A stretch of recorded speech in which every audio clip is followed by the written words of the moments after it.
ஒரு இரவு உலகம் முழுவதும் உள்ள மொபைல்களில் ஒரே செய்தி வந்தது. 60 வினாடிகளில் பூமி அழியும். முதல் சில வினாடிகள் யாரும் நம்பவில்லை. ஆனால் வானம் மெதுவாக சிவப்பாக மாறத் தொடங்கியது.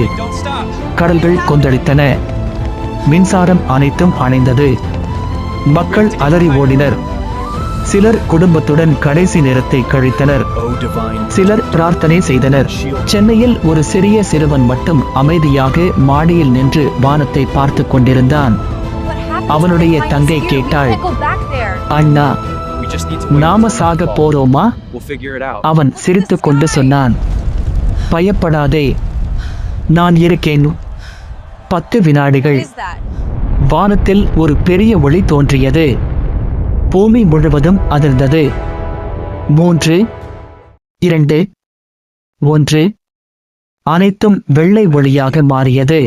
சில நொடிகள் கழித்து அந்த சிறுவன் மெதுவாக கண் திறந்தான். அவன் முன் ஒரு அறியாத மனிதர் நின்றிருந்தார். பூமி அழிந்து விட்டது என்றார் அவர். ஆனால் மனித இனத்தை மீண்டும் தொடங்க நீ மட்டும் தேர்ந்தெடுக்கப்பட்டிருக்கிறாய். சிறுவன் அதிர்ச்சியுடன் பூமியை பார்த்தான்.